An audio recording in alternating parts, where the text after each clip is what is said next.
Mesmo na questão da educação dos filhos. Como que era a educação na minha época? Na época de vocês? Era uma. Como a educação hoje é outra. Então a geração que vai passando, a tendência é se esquecer, e pior, irmãos, que se esquece das coisas boas que se faziam antigamente. Lógico que tinha muitos abusos, mas deveria pelo menos guardar as coisas boas. Mas aqui, aquilo que para alguns pode parecer um exagero detalhista, era na verdade a expressão do amor zeloso de Deus por seu povo. As orientações a Moisés, que eram jurídicas, cerimoniais, sociais e emocionais, tinham como objetivo último orientar a descendência de Abraão na fuga do politeísmo e na dedicação a uma vida exclusivamente a Jeová. Politeísmo é você adorar vários deuses. Politeísmo é o quê? É adorar vários deuses. Quando você vê lá na Grécia Antiga, como é que é? Não é politeísmo que fala, me veio a palavra agora, fugiu. Caiu alguma coisa aí. Gabriel. Essa carteira. Panteão. Quando você vê lá na Grécia Antiga ou na Roma Antiga, tinha um panteão de deuses. Panteão. Vários deuses colocados. Nós vemos no apóstolo Paulo no capítulo 17 de Atos. Ali, o Deus desconhecido, ali tinha um panteão de deuses. Então, e o monoteísmo é adorar um Deus só. Então aqui, nós vemos o quê? As orientações que Moisés eram jurídicas, cerimoniais, sociais e devocionais, tinha o objetivo de orientar o povo na decência ou na descendência. Por quê? Para que o povo não perdesse a essência daquilo que Deus queria. Mas isso deveria passar o quê? Geração em geração. O povo se esquece muito rápido daquilo que Deus fala. O povo se esquece muito rápido daquilo que Deus manda. O povo se esquece muito rápido até das promessas de Deus que Deus fez para ele mesmo. Mas é necessário, irmão, nós guardarmos tudo isso. O povo deveria examinar a lei. Irmãos, infelizmente hoje, nós temos acesso a YouTube, até mesmo no Facebook com várias mensagens, a Bíblias de diversas, vamos dizer assim, diversas traduções, várias Bíblias, mas o povo está melhor espiritual? Não. Parece que o povo de antigamente, que num versículo só, tinha mais conhecimento do que nós. E tem estudos, ensinamento de irmãos que são uma benção, que você Tem. bem explicado assim, que você vê que olha. Mas tira 20. É mais questão da parte de, como você falou, de experiência.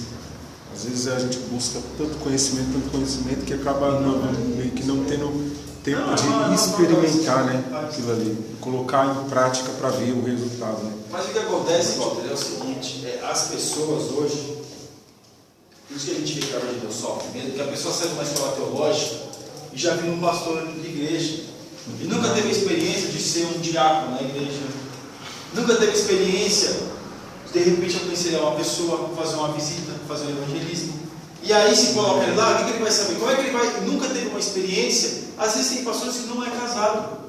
Ah, mas você é contra pastores casados? Vamos lá. Um pastor que não é casado, como ele vai aconselhar uma pessoa casada?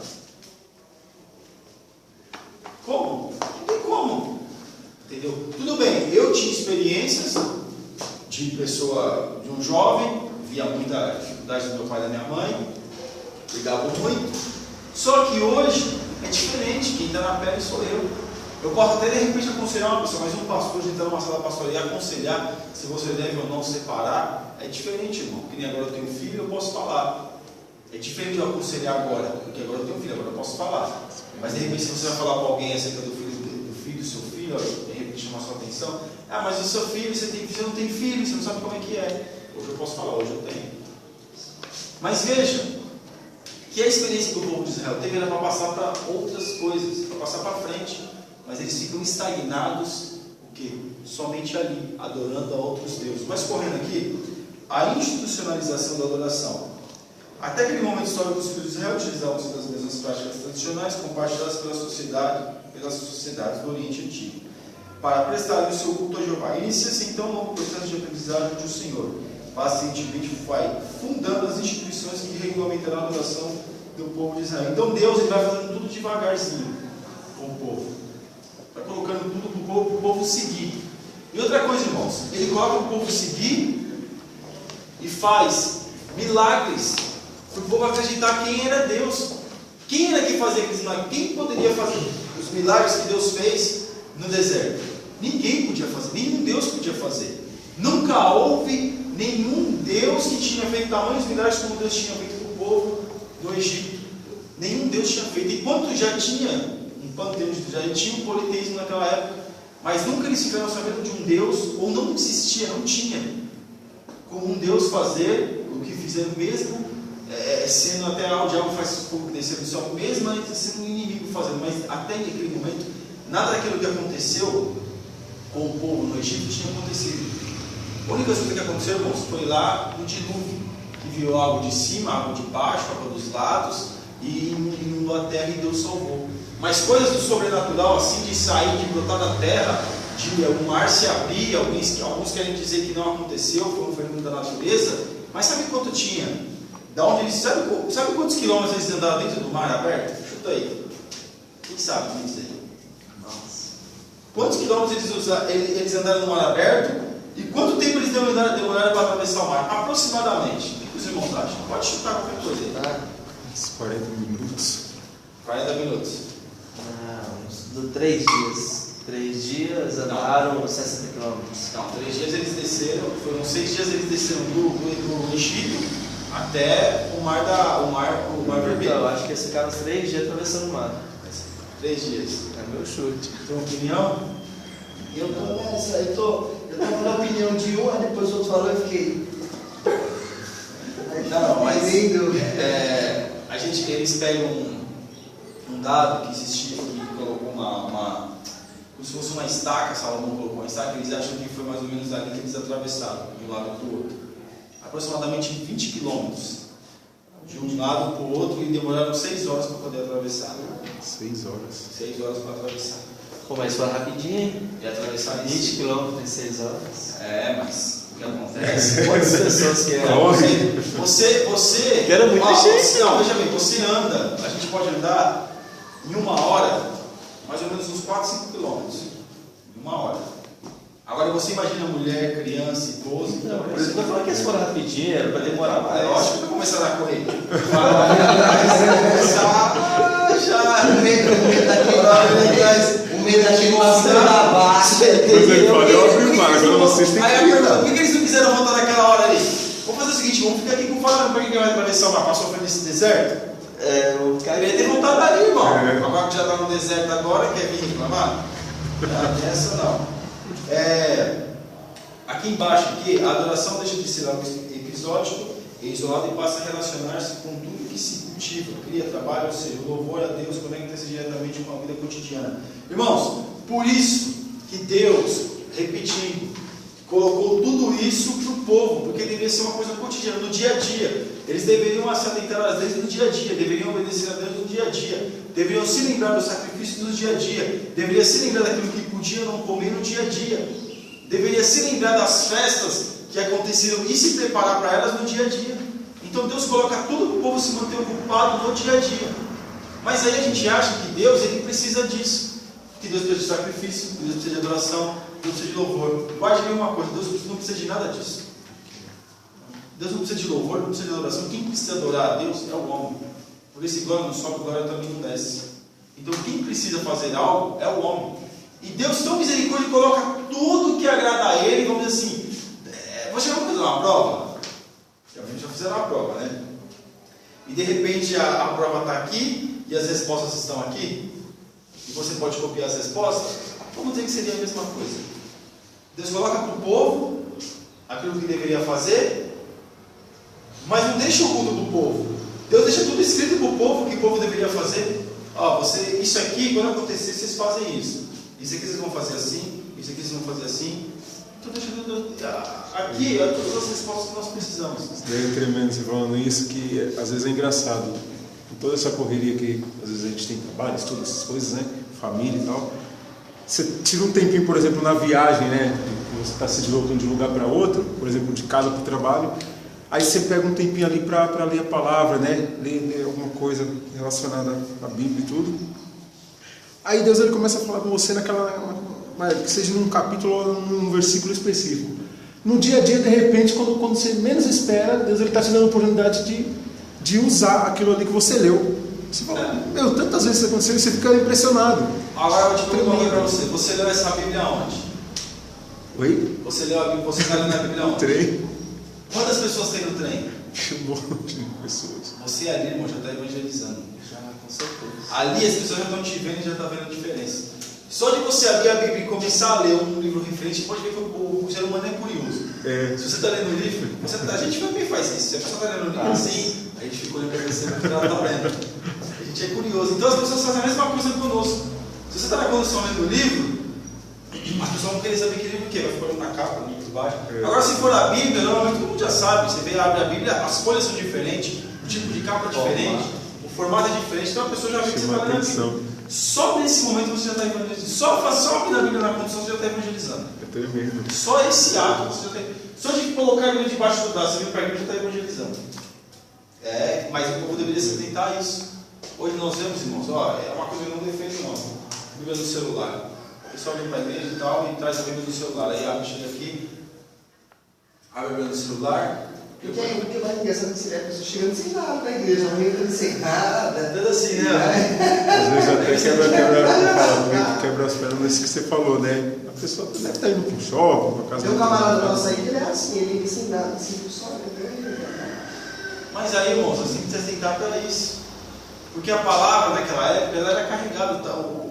Os pergaminhos eram colocados e o povo levava para poder ler. Quando a gente vê lá Esdras falando para o povo das 6 da manhã até meio-dia, e o povo de pé, recapitulando as vezes que ele tinha achado depois da invasão dos babilônios, o que acontece? O povo fica de pé ouvindo as vezes porque estava sedento de ouvir a lei.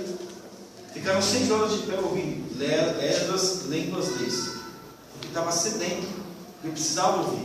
E hoje nós temos tudo isso e não valorizamos. Então é interessante nós nos atentarmos aos detalhes. Deus se preocupa com os detalhes. Tudo é do Senhor. Uma das características fundamentais do culto, que passa a ser estabelecido no meio do povo liberto do Egito, é a gratidão. Só até aqui.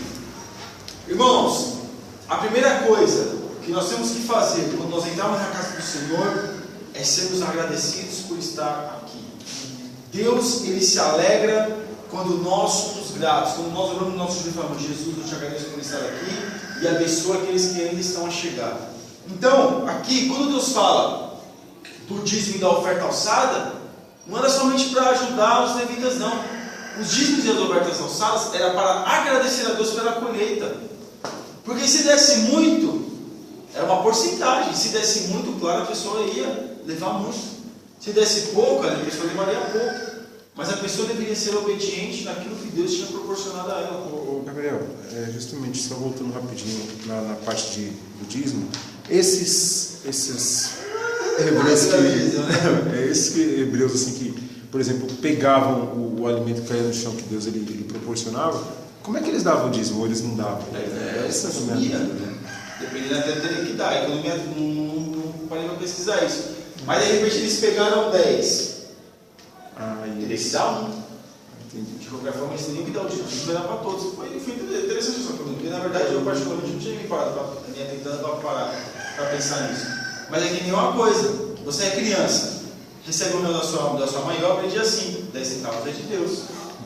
Entendeu? Então ali pode ser que o sistema, eu não teve esse sistema, mas pode ser que esse sistema teria que ser assim. Pegou 10 frutas lá, uma era de Deus. Se for olhar para esse lado, então, as esposas que recebem pensão do marido, vamos colocar assim, né, aquelas que não trabalham, o marido dá um dinheiro para elas, tem que tirar o dízimo daquele dinheiro que o marido já deu o dízimo dele. Mas aí o que acontece, aí também tem uma outra situação também. O que acontece, se for uma pensão... Não é pensão, eu digo assim, da sua esposa não trabalha, mas você faz um agrado para ela, dá R$300 para ela fazer cabelo, gastar com ela. Né? Porque ela não trabalha fixo, você tem condição de dar esse luxo para ela. Mas você já tirou do seu próprio salário, já tirou o dízimo. Mas agora o dinheiro dela vai fazer o que ela quiser. Então ela tem que dar o dízimo também. Entendeu?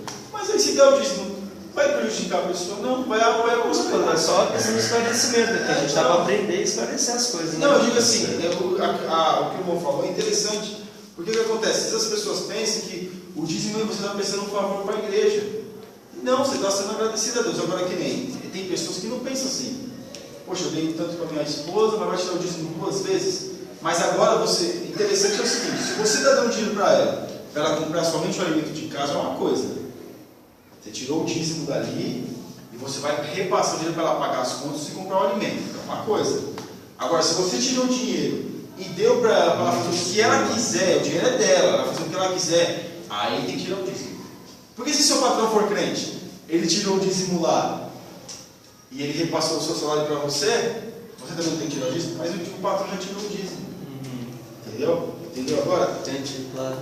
As contas é uma só. Pagou as contas, que nem na minha casa, minha esposa que paga minhas contas pela internet. Paga as coisas lá. Então, passo, ela tem um acesso à minha conta, tem que ter mesmo, né? Tem que ter mesmo. Então ela vai lá e paga todas as contas.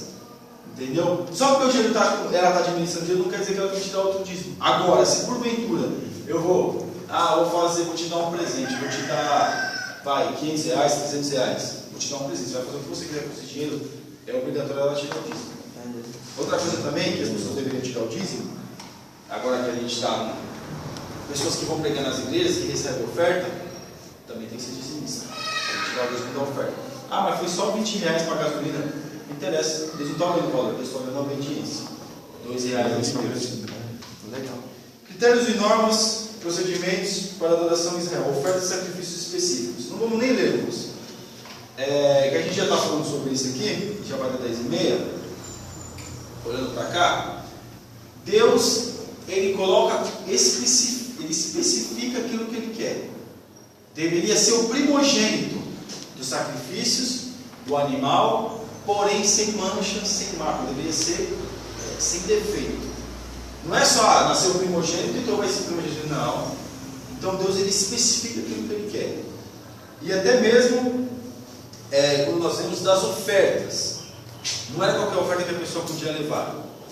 A pessoa deveria colocar, não é que vou colocar a oferta no meu coração para eu colocar para não, é colocar, trazer com uma alegria.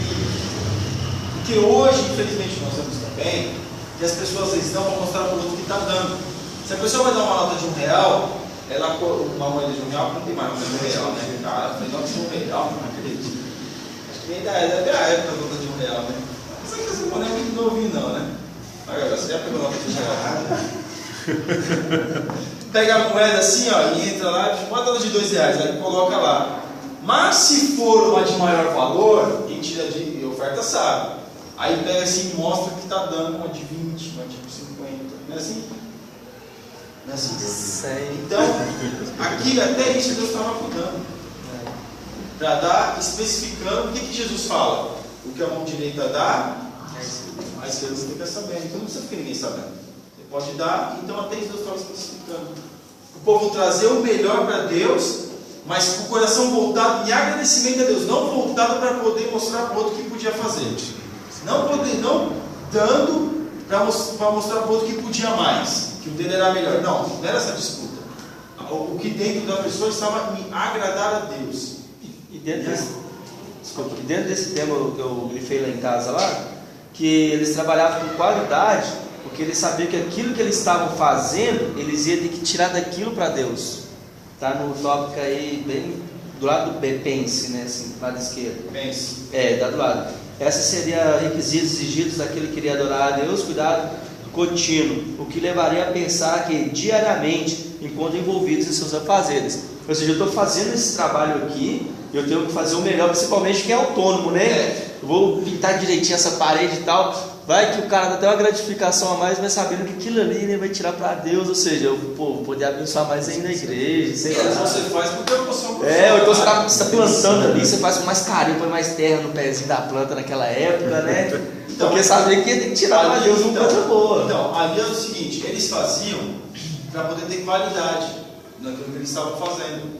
E quando eles fossem levar para Deus, não haveria problema nenhum. E eles trabalhavam pensando assim, né? Eu vou ter que levar para Deus, eu tenho que fazer uma coisa boa. E quando chegar naquele momento de ofertar para Deus, tipo, de levar para Deus, de levar a minha oferta, e quando for na época das festas, eu tenho que levar o melhor. E Israel até hoje é conhecido como um dos melhores, isso que é praticamente, acho que é a uva de Israel, é uma das melhores uvas do mundo. Então nós vemos o azeite também. Então nós vemos o quê? Que até isso que o irmão está falando, o povo se preocupava em fazer o que era melhor. Mas fazendo o melhor para Deus, e o povo que trabalhava também procurava o quê? Agradar os seus patrões. Aí a gente vê, como a gente estudou na alta lição, Isaías vindo e falando Por isso, irmãos, que se perde, geração em geração, se perde a essência das coisas. Nós vemos aqui o povo, como o irmão falou, o povo tinha esse desejo de fazer o melhor, de plantar o melhor, de cuidar das coisas. Mas os patrões também tinham, davam uma boa remuneração, vamos dizer assim. Mas quando a gente vê Isaías, os mais ricos querendo explorar os mais pobres. Aí já vem uma exploração. Mas aqui, lugares especiais, dê para nós, Gabriel, rapidinho, lugares especiais, 2:2. A adoração cerimonial foi concentrada em um lugar comunitário, através do qual homens e mulheres, ricos e pobres, todos podiam adorar ao mesmo Deus. No contexto multipoliteísta, a designação de um só local para adoração oficial reforçava nos corações e mentes dos israelitas que só havia um Deus a ser reverenciado. Inicialmente, este local foi o tabernáculo, ambiente de adoração portátil que o Senhor ordenou que Moisés construísse. Posteriormente, este local de adoração foi fixado no templo em Jerusalém. Aqui nós vemos no tabernáculo, que era vamos dizer, um protótipo, mas Deus lá na frente deu o desenho, Davi fez o desenho, que quem construiu foi Salomão. Mas aqui, amém. Mas aqui, irmãos, o que nós vemos aqui multipoliteísta? Porque aquilo que a gente já falou, O que é multipoliteísta? já existia, meus irmãos, vários locais de adoração. É um nível acima, né? Multipoliteísta. Não, O que significa multipoliteísta? é que existia vários lugares de adoração a outros deuses. É esse o significado? Isso. Porque quando a gente vê na época de Abraão, quando Deus chamou Abraão, já existia lá vários deuses lá na época dos caldeus. E outra coisa, já existia templos lá a outros deuses. Então nós vemos que vários templos, vários lugares de adoração, outros lugares de adoração já existia a deuses pagãos. Mas o que nós vemos aqui? Num contexto multipoliteísta, a designação de local para adoração oficial reforçou nos corações e mentes dos israelitas. Deus queria que o povo se concentrasse num lugar só. Por isso que nós vemos que quando Davi ele constrói o templo, ele constrói o templo em Jerusalém, que o povo deveria sair de Jerusalém, das outras tribos, para adorar em Jerusalém. E quando nós vemos que as duas tribos elas são separadas, reino do sul e reino do norte, o que acontece com o que Jeroboão faz no reino do norte? O povo não desce para Jerusalém com medo de perder o reino, ele constrói 2 templos, um em Betel, que praticamente é na divisa ali, com a tribo de Judá, e um outro em Dan, se eu não me engano, mais para cima. É templos que ele constrói? 2 templos. O povo não descer em Jerusalém. A história fala que foram templos mesmo. Por isso que ele colocou pessoas lá, que a gente vê sacrifícios, mas que não eram os levitas. Ele mudou até a ordem do sacrifício, até a ordem de quem iria sacrificar. Mas então, o que acontece? Hoje nós estamos vivendo este cenário. Nós vemos que existem várias igrejas. Claro, quando a gente vê a igreja primitiva, o apóstolo Paulo começa a fundar igrejas. Mas quais igrejas que realmente adoram ao Senhor, verdadeiramente? Quais igrejas que seguem exatamente os desígnios da Bíblia, que pegam uma palavra genuína e não distorcem a mensagem? Porque, irmãos, sinceramente, tem igreja para gostos e bolsos.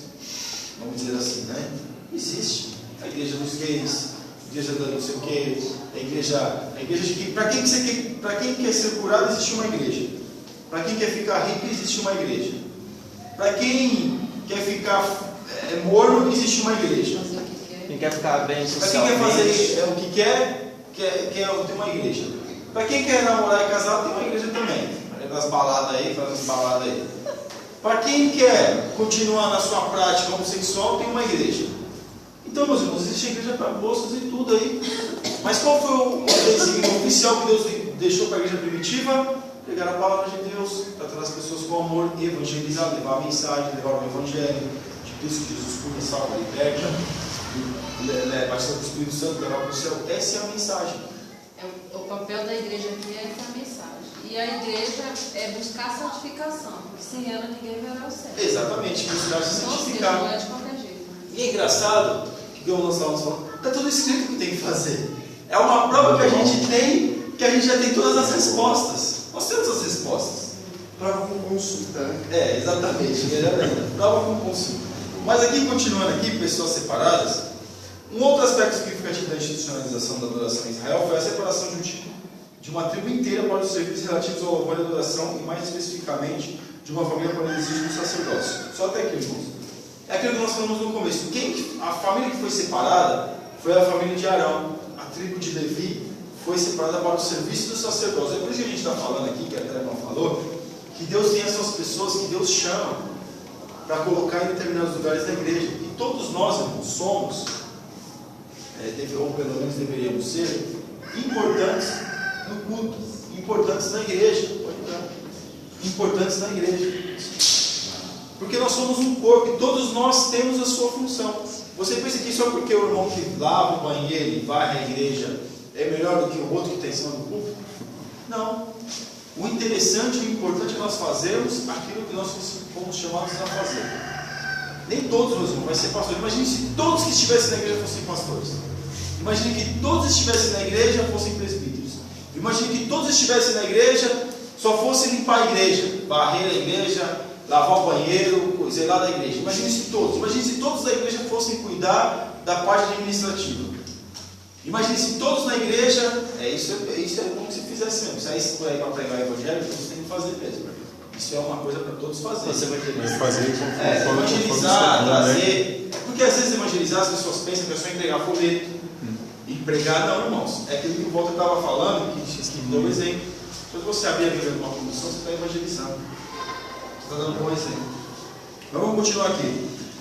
A institucionalização da fé hoje. Lê para nós rapidinho, Mário. A inevitável institucionalização. Assim como Israel, que cresceu vertiginosamente no Egito, as igrejas evangélicas brasileiras multiplicaram-se de maneira notável durante o século XX, de denominações para que se reuniam em casas, geralmente da periferia, tornaram-se em grandes instituições espalhadas em todo o território nacional, presentes inclusive nas mídias. A partir do movimento em que as igrejas deixaram de realizar apenas atividades espirituais e precisaram atuar civilmente na aquisição de imóveis, contratação de pessoas, compra de bens móveis, sua institucionalização foi algo irreversível. A natureza essencial da igreja é espiritual, por isso mesmo, quando ela trata de assuntos materiais, deve fazer tudo com ética, lisura e justiça.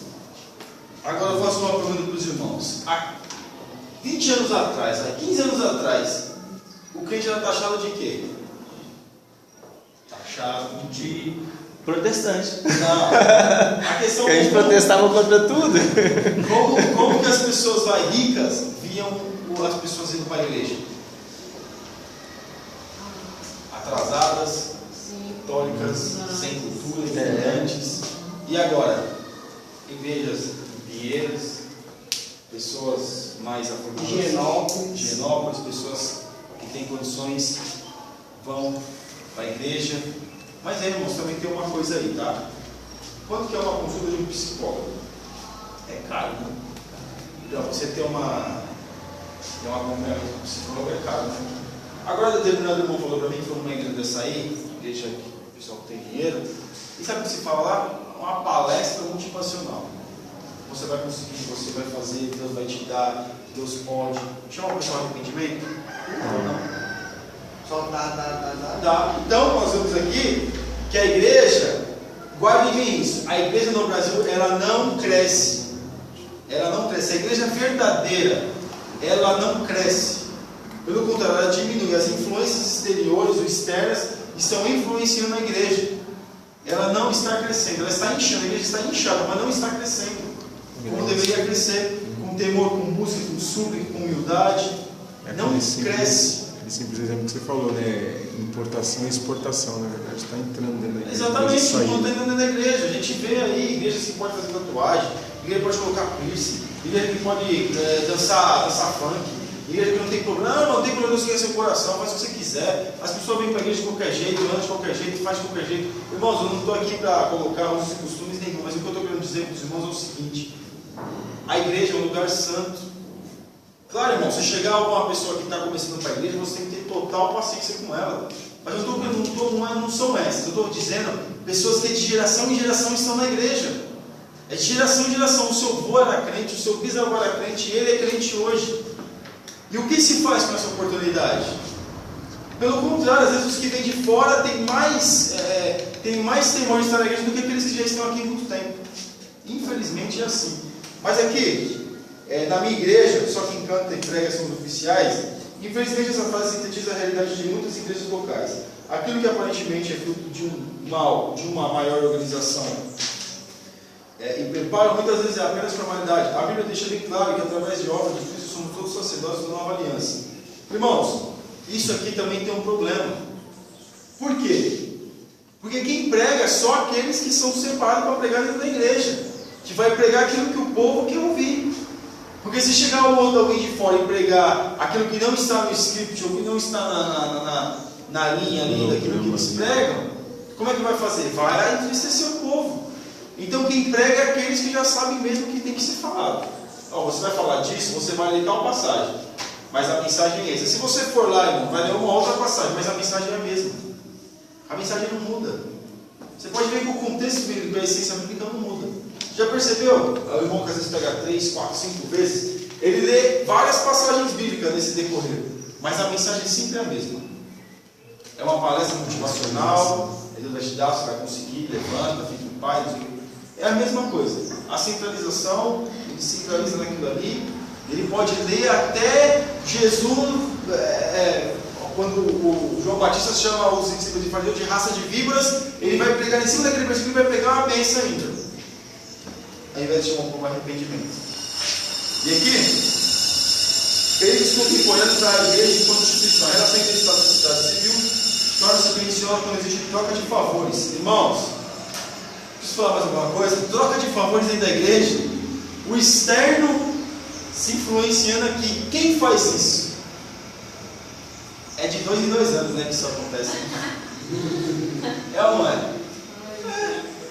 Troca de favores. Vai lá no culto de jovens lá, me dá 15 minutos lá para mim poder falar, ou me apresenta em cima do púlpito, que quando eu vou revitalizar sua calçada, a rota de terra eu vou revitalizar a rua, eu vou ajudar no congresso, eu vou não sei o quê. Irmão, a igreja não precisa disso.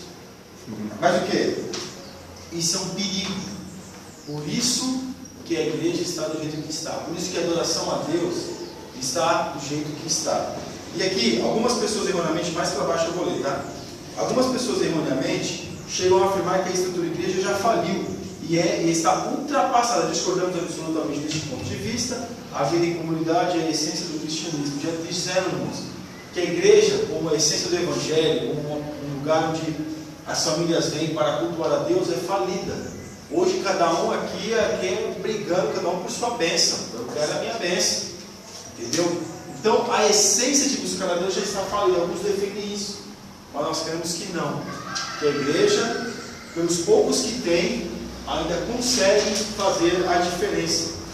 E a nossa conclusão: se como literalmente vimos a institucionalização da fé dos judeus não foi um momento de retrocesso ou fragilização do relacionamento com Deus, mas ao contrário, o processo de amadurecimento e fortalecimento dos interesses coletivos, também devemos crer que não são novas organizações humanas que roubarão a essência da nossa adoração a Deus e de nossa comunhão uns com os outros. Irmãos, Deus sempre tem os remanescentes para poder dar o exemplo para outros. Mesmo que nós vemos que a igreja está fria, que a igreja está do jeito que está, que alguém vai dizer, mas a igreja está uma bênção, não está nada. Está uma bênção nada. O que eu via há 15 anos atrás, eu não vejo hoje. Até mesmo a questão que a gente falou das mensagens. Mensagens antigamente eram melhores do que as mensagens de hoje. E isso que nós temos Bíblias de diversas traduções, diversos comentários, livros que ajudam as pessoas a saber até a cor do cavalo branco de Napoleão. Até arrisca dizer até qual foi a fruta que a Eva comeu. Até isso eles arriscam dizer. Mas eu não vou dizer que é de Deus ou que não, mas o que eu quero dizer, irmãos, até essas coisas, mas contudo o povo não cresce no conhecimento, o povo não sabe.